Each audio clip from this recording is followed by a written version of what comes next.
Life webinar series. Tonight, we're going to be talking all about home energy audits. We're going to cover the ins and outs of having a professional energy assessment of your home.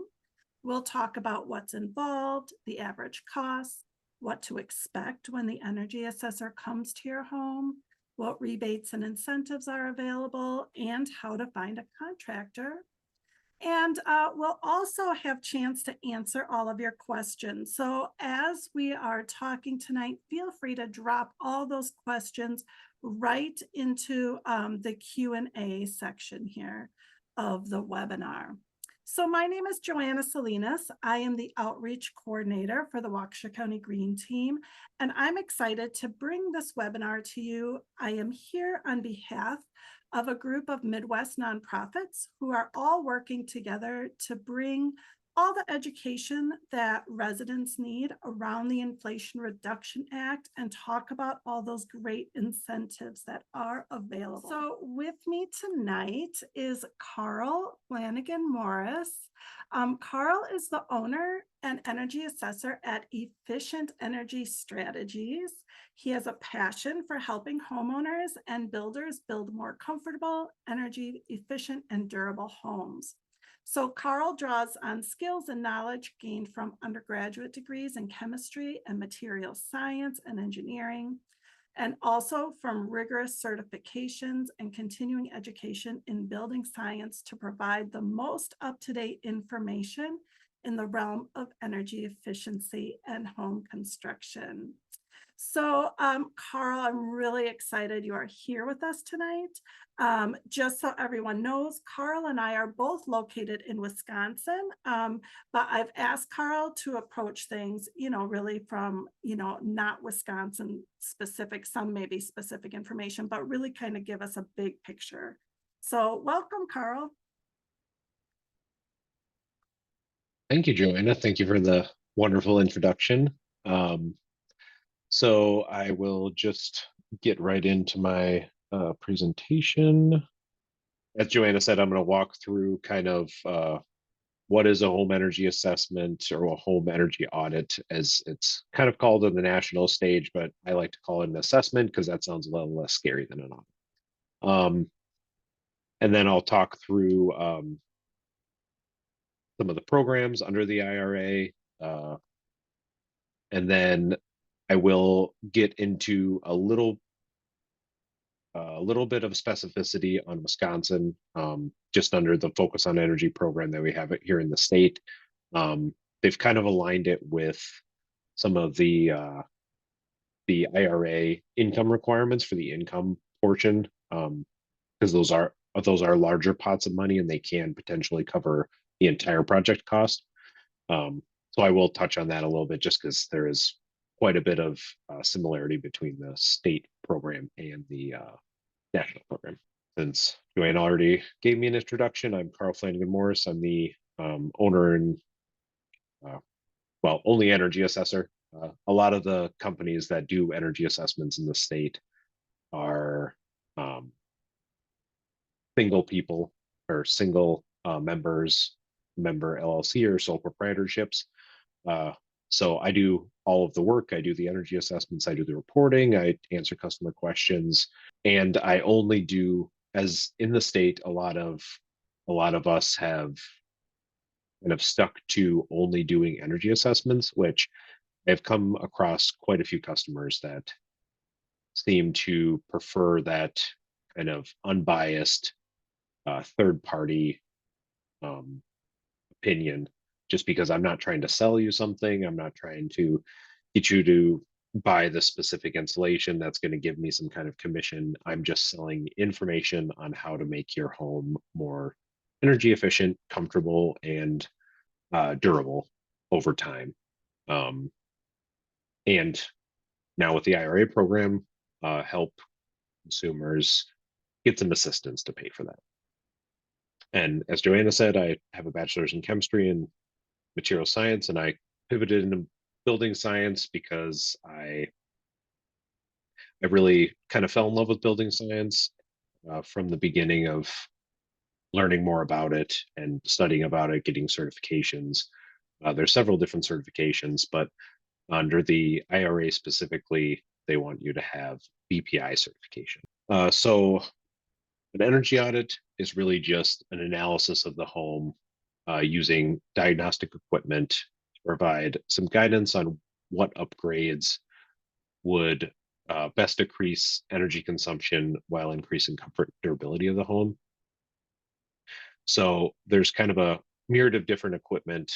Uh, there's a blower door, which uses a large fan to, at least in our part of the country, we use it in depressurization mode. Essentially, it's a large vacuum sucking air out of the house, which, because nature does not like uh, things to exist in a vacuum, uh, the blower door sucks air out. And so what happens then is air comes back into the house through any cracks or crevices in the building envelope, um, or the outside of the building, including the attic and the basement walls. And what this can do is it can tell us total the total air leakage in the home, and it can help us by pairing it with thermal imaging.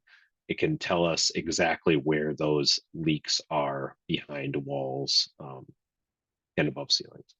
So I just direct your attention to a couple of pictures here that I have. So this one in particular, so when you see on thermal imaging, when you see streaking like this, that's air leakage. And then if it was just, there's not really much of it here, but if there was a spot in the middle of your wall and it was just kind of a blob with none of the streaking, then that'd be what's called thermal bridging. So basically, might not be any insulation in that specific spot, and the air and the heat from inside your house is just conducting through the wall and out of your home without any uh, kind of air leakage. So this is a tongue and groove board ceiling, which is common for aesthetic reasons, but it's unless it's done in a specific manner, um, with say drywall behind it, or all the tongue and groove boards are fit really well together, not warped and then caulked. You often will see this type of thing happening where air is just leaking in from the attic or the outside through those tongue and groove boards and into the home. And this is an energy efficiency issue as well as a comfort issue. So if someone was sitting below this window in this room, they would feel a lot more discomfort than if they sat um, farther away from that area, just because a lot of a lot of comfort is based on the surface temperature of the area around you. So your desk, walls, ceilings, your body is constantly sensing the temperatures on the surfaces around you, and that decides the comfort that you feel more than the air temperature in your home. So if you can, that's why air leakage reduction is so important, especially in areas that have a lot, like in this picture, um, because that can reduce the discomfort you feel in your home, and then you don't have to crank up your thermostat as high, which is what a lot of people do when they're uncomfortable, which rightfully so. They crank up their thermostat because they believe it must just be because the house is not warm enough. And really, especially if it's a localized area, it is likely due to either air leakage or absence of insulation in the area. And this is just another picture of Adelit. It's actually a attic uh, whole house ventilation fan above furnace ducting that was in an attic. And this is just basically a spot where air is just going to leak out of the house and take a lot of conditioned air with it. So I don't particularly like whole house ventilation fans, just because they have a lot of downsides and not as many upsides. So some more equipment that we use, that we're required to use by our certification, um, is combustion gas detection. So we'll uh, check all the natural gas pipes in your home just to make sure that there's no uh, leaks of gas into the home, natural gas or propane are, are typically what we look at. Um, then we'll also do an analysis of your combustion equipment to make sure that if it's naturally drafting, i.e. it goes up into a chimney, we make sure that it's drafting properly under normal conditions in the home, or we do a worst case depressurization test. So we'll turn on all your exhaust fans, kitchen exhaust, dryer, anything that's could potentially be running in your home to remove air and cause a vacuum in your home. We will do that and then test to make sure your combustion equipment is drafting properly out your chimney. And then the other test we do with combustion equipment is we test the carbon monoxide that is produced. Typically, carbon monoxide is produced in a combustion appliance if, say, the burner is dirty or the burner is old and needs to be replaced, or the combustion equipment is not getting adequate air being pulled into the equipment for combustion. That is also an issue because that means that you're creating excess carbon monoxide, but you're also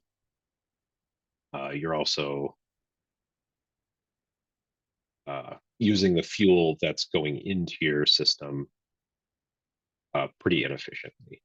So, and you're not getting the energy out of it or the heat out of it that you should be getting out of it. And then the last, it's not really equipment, it's software, but we use energy modeling. We collect various pieces of information about your home, square footage, wall heights, blower door numbers, appliance data, including furnace and water heater, and then any other large energy users in your home. And then we'll put that all into a energy model, and that will tell us approximate energy usage, total energy usage, energy cost for the home. There's several different reports that can be pulled up. But the really nice thing about it is that with the energy model, you can put in different upgrades into the energy model and compare that to the original energy model to help kind of guide which upgrades would be best for whatever goal you're trying to achieve, whether that's lowering your energy bills, increasing your comfort. Those are kind of the two main ones. Typically, energy modeling isn't used if there's a durability concern. That's more of a qualitative type of exercise.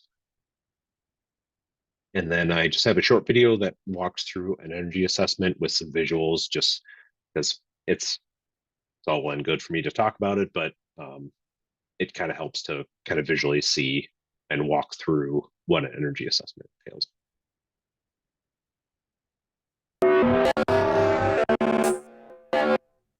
In any season, a leaky home costs money. How do you stop it? It starts with a comprehensive home energy checkup.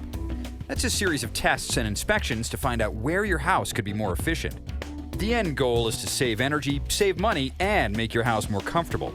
Installing energy-efficient lighting and appliances will help. So will creating a sealed barrier around your house, kind of like putting a blanket around the outside, minimizing the leaks. Upgrading your home to save energy can put anywhere from 5 to 30% of your energy bill back in your pocket. Okay, to get a thorough home energy checkup, you'll need some help from a professional. Look for a home energy technician called an auditor in your area. Now, in this cold weather evaluation, the auditor starts on the outside, looking for problems around walls, joints, and under the eaves. If there's not a tight fit, you're losing energy and money.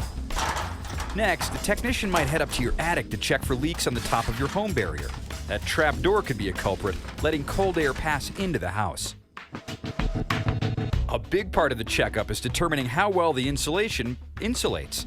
Insulation should be correctly installed in between all areas of the house frame. That means it needs to be evenly applied and not just jammed into spaces. And of course, if the insulation has fallen down, it's not working. Your energy auditor will inspect the holes where electrical lines pass through. If they're not sealed, they're leaking. Then it's down to the basement. Your furnace and water heater could be wasting energy. The auditor will check to see how energy efficient the furnace is. Furnaces generally lose efficiency as they get older, and it could cost you more to keep yours running than to replace it with a new one. Maybe all you need is a new filter. Some people haven't changed their filter for months, even years. That gunk clogging the filter means your furnace has to work harder to heat your home. If the water heater is several years old, it may not be efficient. And if it isn't insulated, it's also losing energy. Now it's on to the ductwork. The technician will inspect connections to make sure they make a tight fit. They have to be sealed to keep the warm air going where it's supposed to go. If the screwdriver can go in the hole, it means one thing for sure: money is going out. Now for the blower door test. The energy auditor will close all the windows and doors and anything else that lets outside air in. This special fan will depressurize the home. The idea is to suck air out of the house, allowing outside air to rush into the home through all those openings you didn't know about. Okay, so with the windows and doors closed and the fan running, leaks are easy to spot with an infrared camera. In winter, the auditor will scan the interior of the home looking for cold air rushing in. Here, the darker the color, the worse it is. These black spots mean one big air leak. It's an eye-opening experience. For this house, the recessed lighting fixtures are big problems. The auditor will also take a look at the kinds of light bulbs in those fixtures. If they're incandescents, they're using a lot of energy. Warm, compact fluorescents are an energy-saving alternative. So, the home energy assessment reveals ways that energy escapes your home, costing you money. The good news is, you'll have a comprehensive home energy report showing which efficiency upgrades are right for you and where to stop those pesky leaks.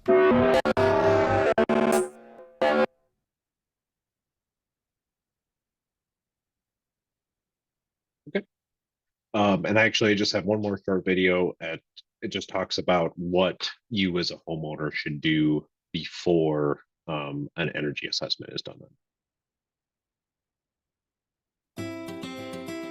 Invest in your household's health, comfort, and efficiency with a home energy assessment.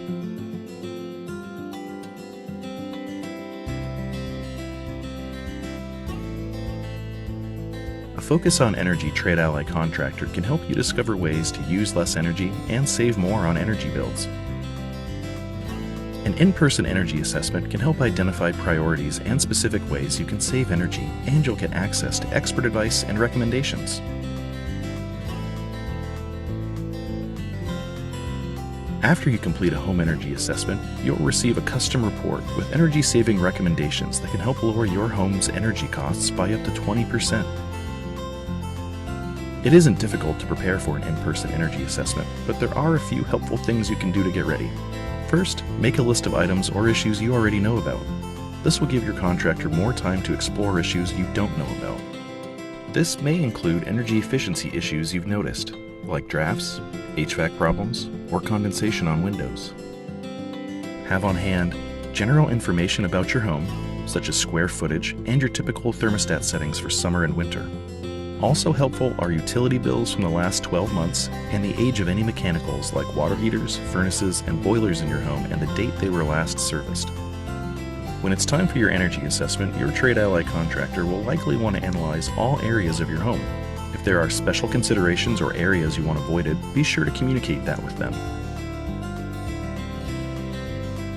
Clear away any belongings or furniture to allow access to crawl spaces or attic space, as well as boilers, furnaces, water heaters, and other large appliances. Be ready to open or close doors, raise blinds, and open curtains. Get ahead of any potential messes. For instance, if you have a fireplace, empty the ash to prevent a mess when the depressurization testing is completed. And don't forget to secure your pets the day of your assessment. A home energy assessment can help you discover ways to use less energy, but it's also an investment in your household's comfort and health. Using your report, your Trade Ally contractor can help you identify efficiency upgrades before pricing out the work, presenting a contract, and completing improvements. If you move forward with the work your contractor recommends, there are rebates from Focus on Energy and additional tax credits that can help. Ready to get started? Find a Trade Ally contractor. I'll just skip over that part because that's kind of Wisconsin related. So other than the verbiage of the contractor. So the trade allies, that's what they're called here under Focus on Energy in Wisconsin. All of the others information, if you're from outside of Wisconsin, is perfectly valid and greatly appreciated from personal experience. It's really nice when I can easily get to attic hatches, which sometimes are in closets. I've had shelving that's been in the way when I got there, and I had to, luckily the homeowner could take it down, but I had to ask them to take it down so I could actually get into the attic. So if nothing else, to be kind, please give the energy auditor access to mechanical equipment, furnace water heater, attic hatches, basement access, or crawl space access. So now we'll move on to the Inflation Reduction Act specifically. So as Joanna said, consult the energy.gov map to see if in your state, if programs are live or when they might possibly be live. In Wisconsin specifically, the HOMES program, the Home Efficiency Rebate Program, is live. If you're from Wisconsin, also the Home Electrification and Appliance Rebate here program is coming soon, potentially by the end of 2024 or.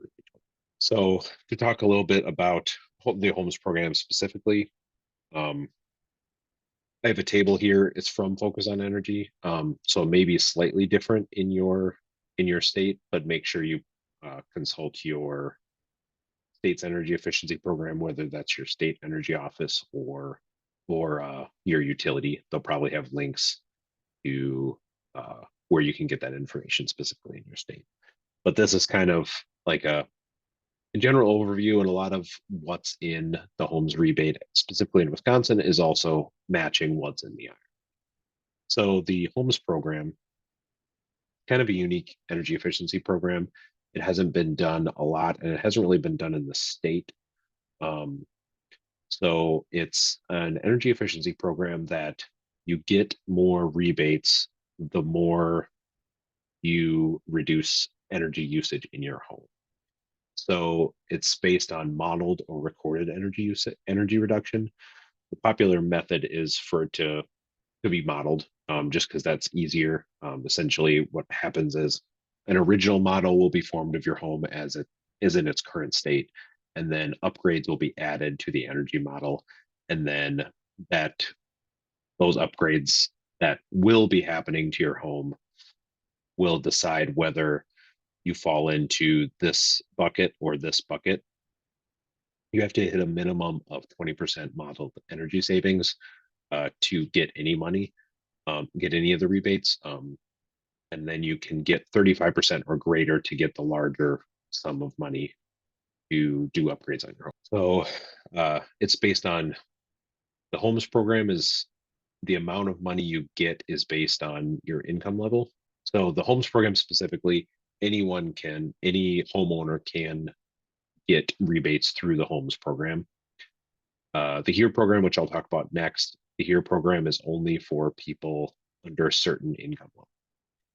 So the HOMES program, for people that make less 80% of area median income, they can have 100% of the project cost up to $5,000 if they're in the first bucket of 20% to 34% modeled energy savings.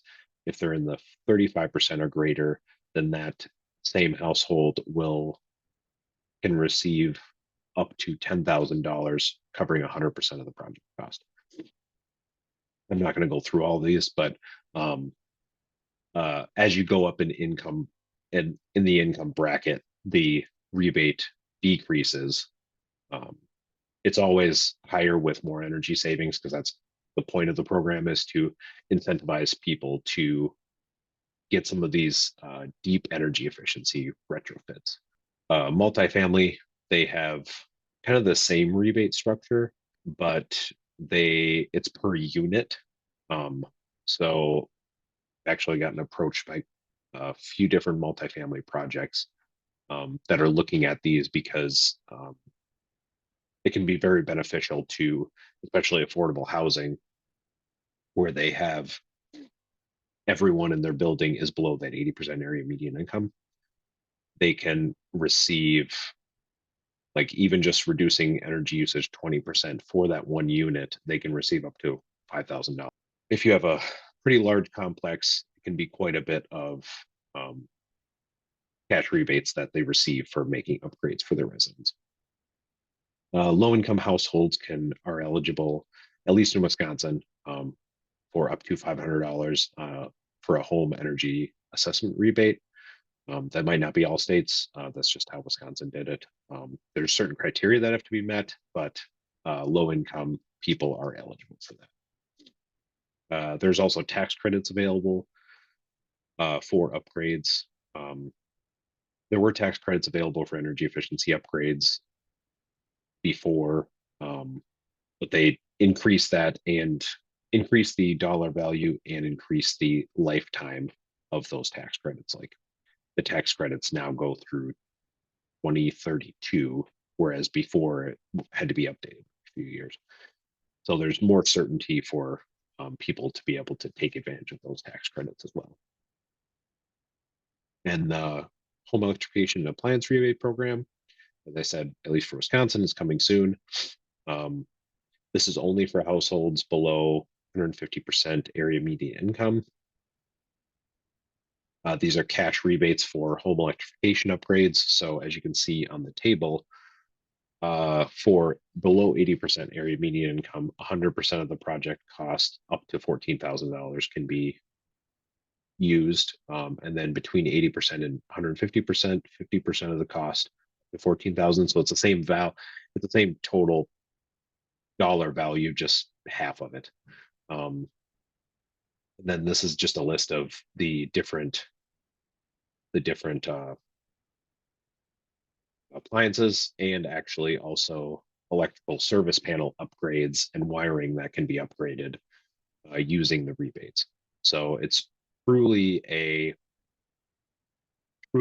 whole home electrification package, because a lot of people, if they have an older home, they might only have 100 amp service panel or 150 amp service panel, which can get you some of the electric appliances, but it may not get you all of the ones that you either want or need upgraded. But the electrical load service center and the electrical wiring definitely does help with trying to upgrade your paneling. And if you're upgrading your electrical panel, make sure to also correspond with your utility.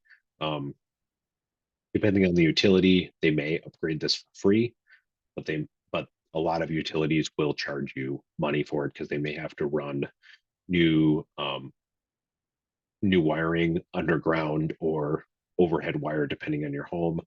And they may have to change out your meter in order to upgrade your service from 100 or 150 to 200 or 400. Let's say if you have a completely electric home and a EV charger, you may need to upgrade.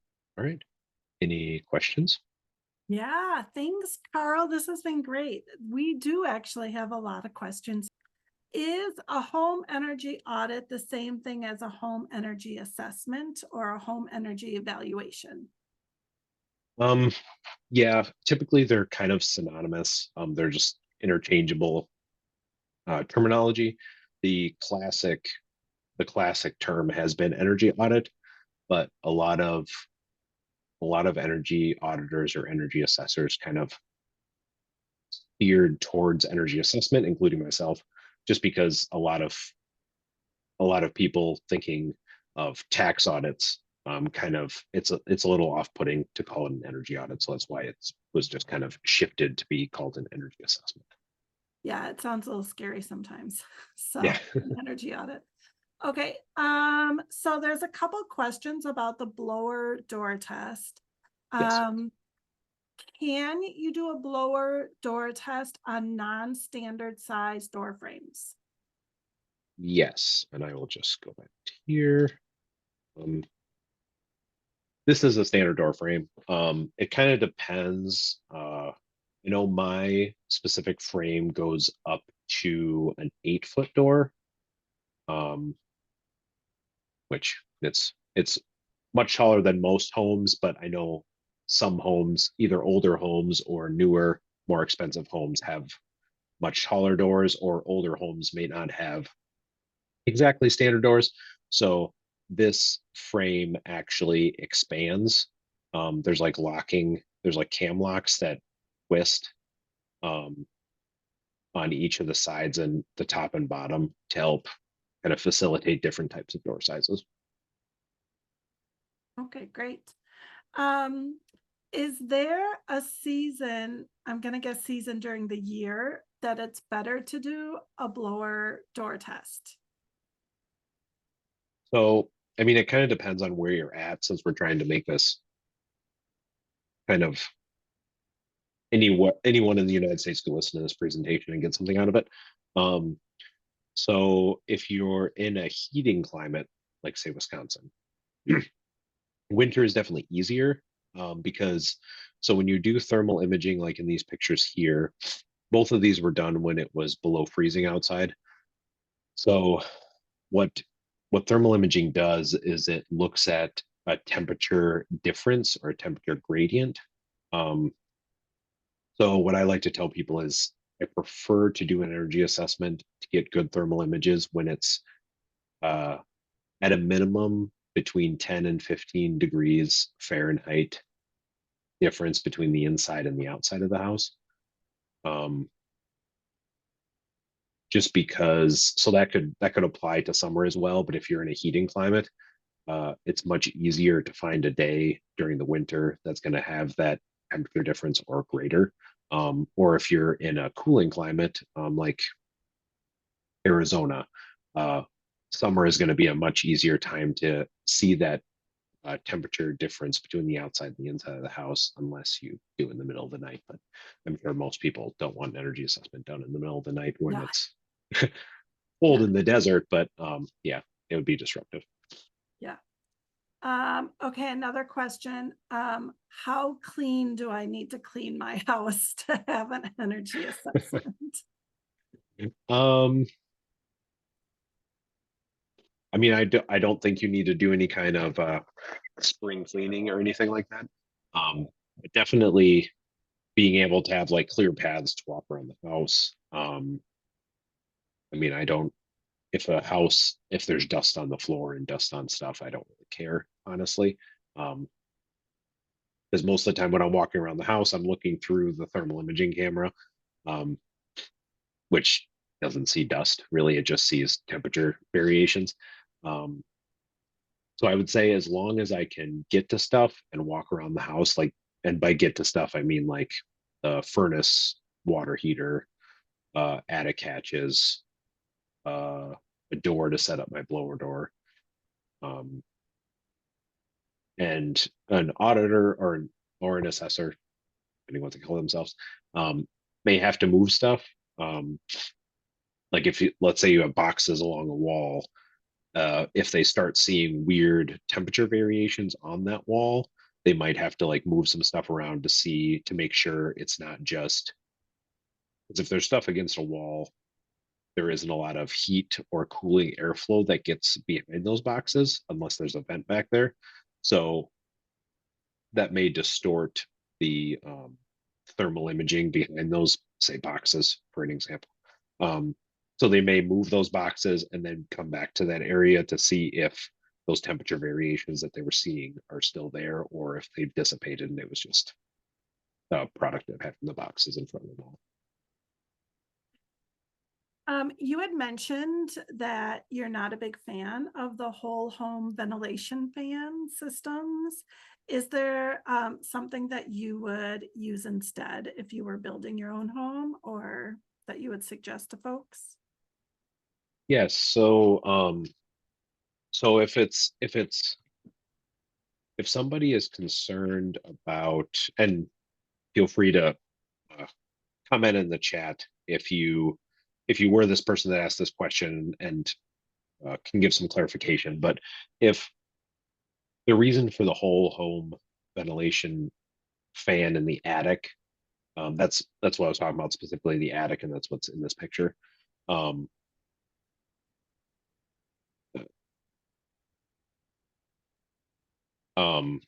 If that's what you're talking about, and the purpose of that is for indoor air quality, I would say that a better option, a less expensive option, would be a bathroom ventilation fan timer,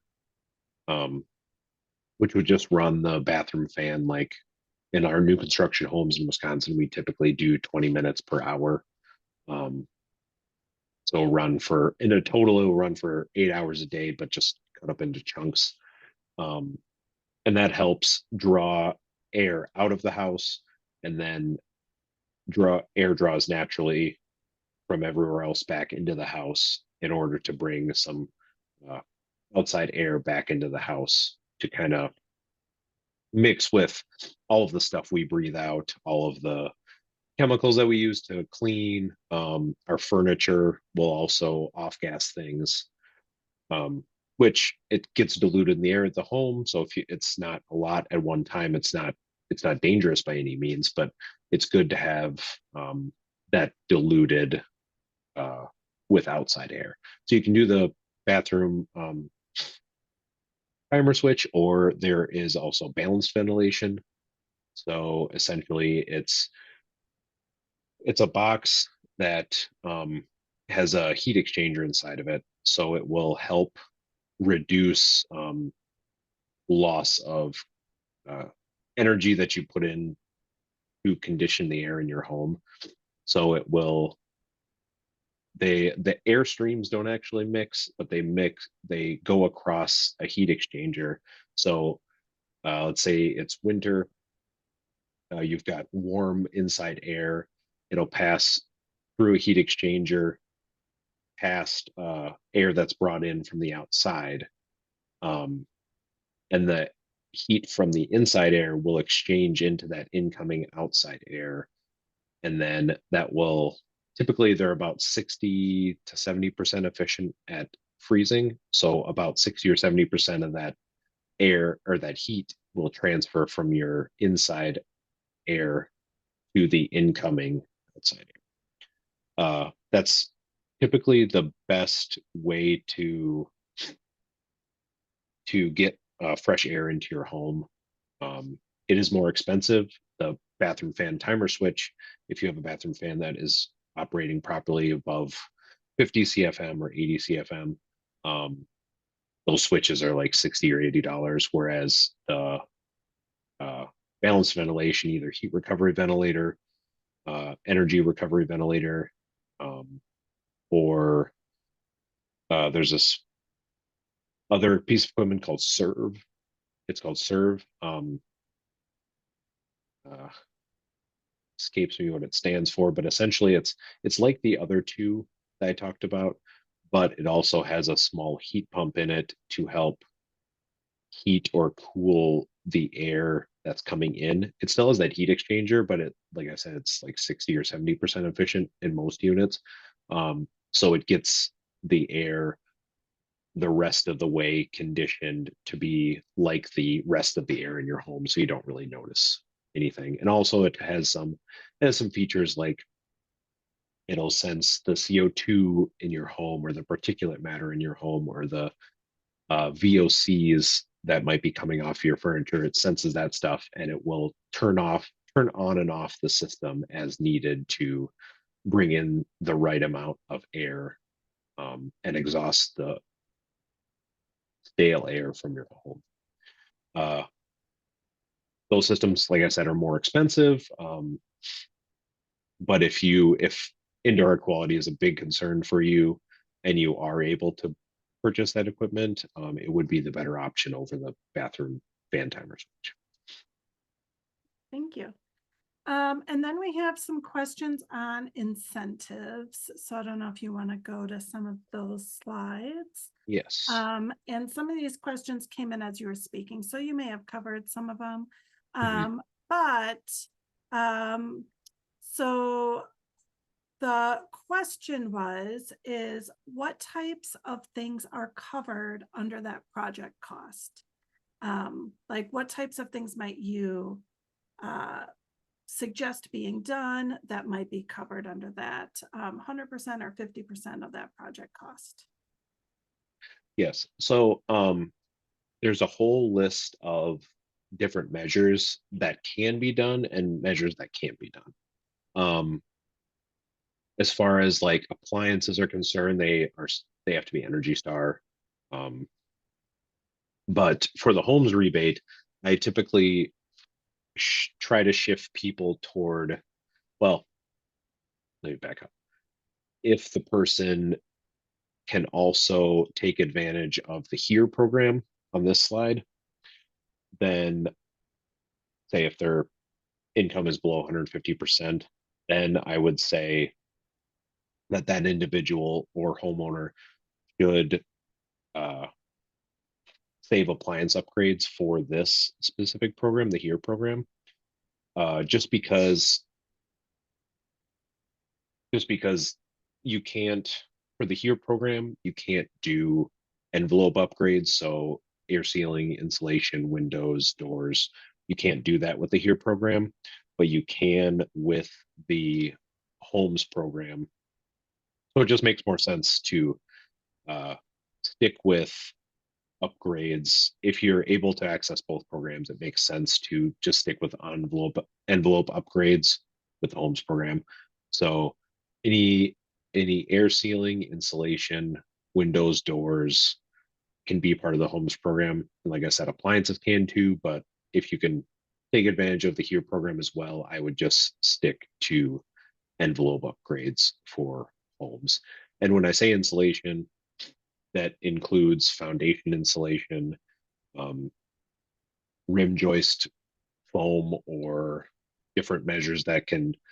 Rim joist in your home is where your foundation meets your above grade wall. And typically that's a point of air leakage, and a lot of times it's not insulated very well or insulated at all. And so that's just basically an extremely low R value area on your home that is kind of, I don't like the term low hanging fruit, but it is low hanging fruit. It's relatively easy to fix, and it will help comfort in your basement, especially if you use it for like entertaining space or bedrooms or what have you, whatever you have down there. Um, Attic insulation.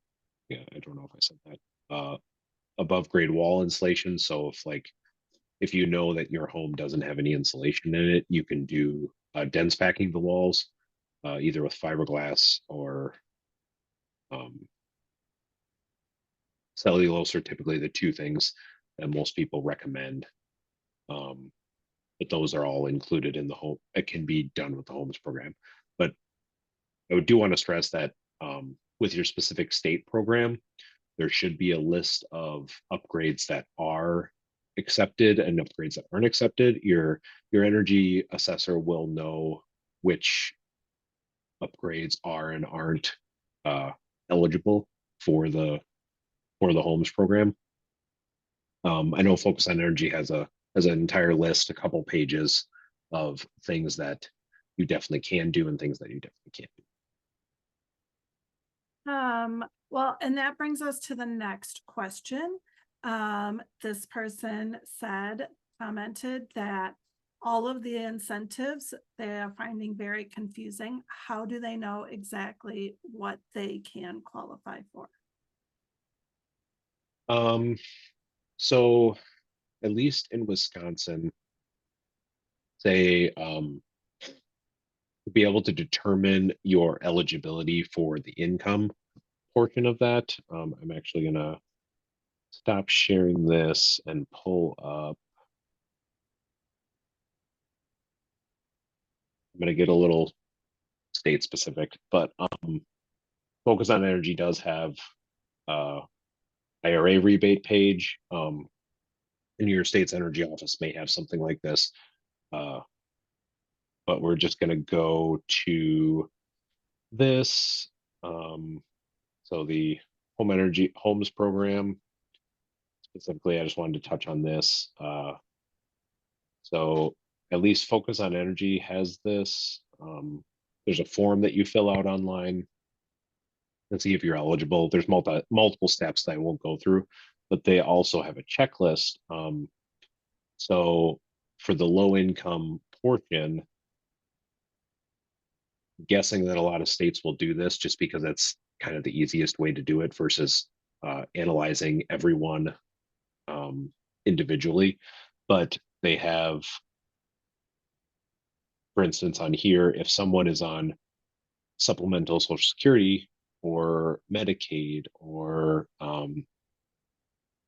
National School Lunch Program, uh, Housing Improvement Program, all of these programs, if someone qualifies for them, then it makes it a pretty easy path to determine your eligibility for the homes rebates. Because if you're eligible for those, you're likely going to be eligible for the 80% area median income.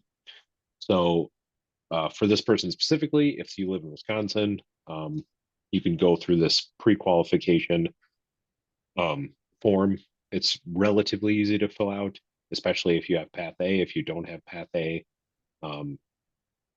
with the federal and state programs that you may be under for income assistance, there's different documents, tax documents, income documents, W-2s, retirement income documents, investment income documents, all the different documents are listed here that you can use to provide the focus for them to analyze your income and all of your assets to see, and by assets I mean home, retirement accounts, to see which bucket you fall under for income determination. Hopefully that answers your question. Yeah, that's great. And I'm just dropping in the chat. Another really great resource is Rewiring America has a calculator that you can go to, and it just asks you 6 basic questions. You don't have to provide contact info if you don't want to, but it asks for like your zip code and your annual income. You click view results and it shows you a whole list of things you could qualify for.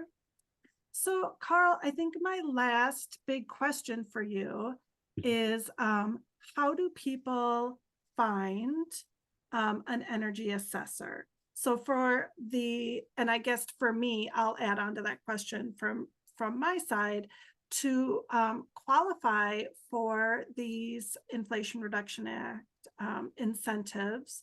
Does it have to be a home energy assessor who is registered with that particular program?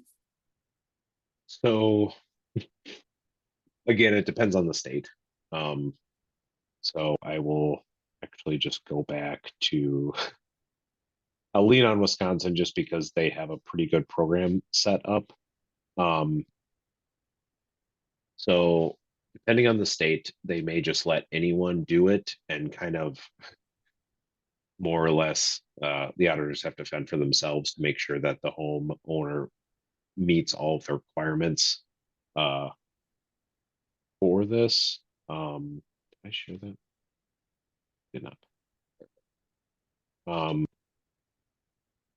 So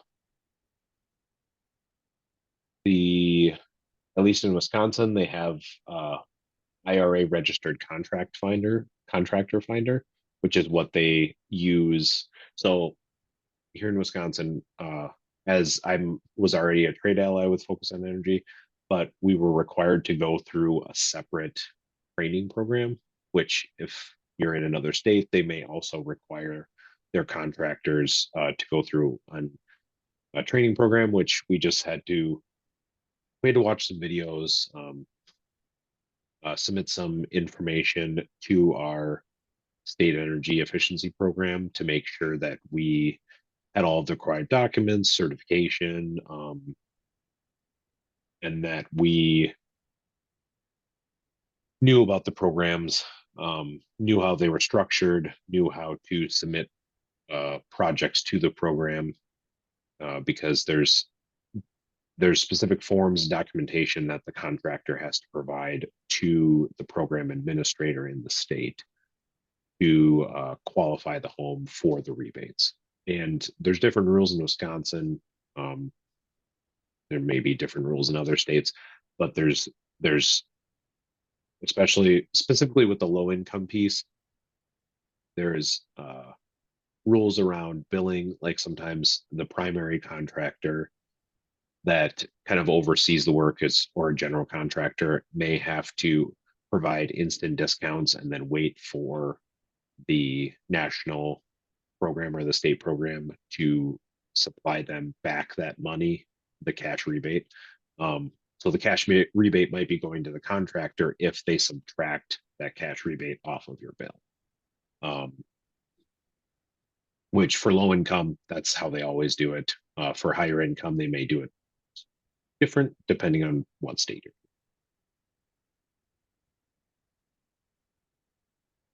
Well, I think that is just about everything that we have this evening. So I want to thank everyone for joining us.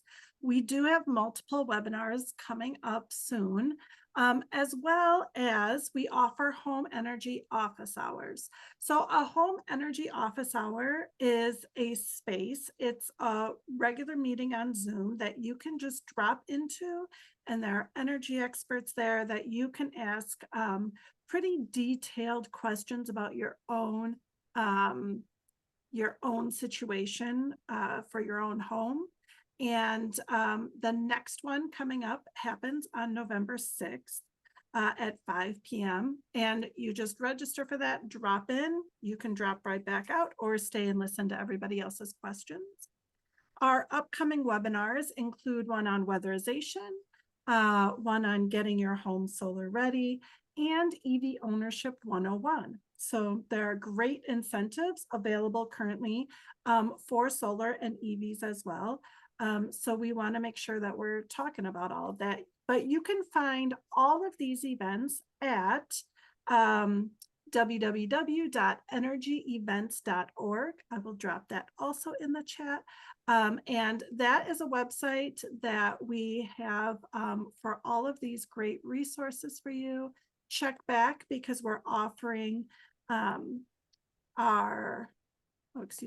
we're offering new programming pretty regularly. So check back at that website pretty often. So, all right, well, Carl, I want to thank you so much for joining us this evening and sharing your wealth of knowledge with us.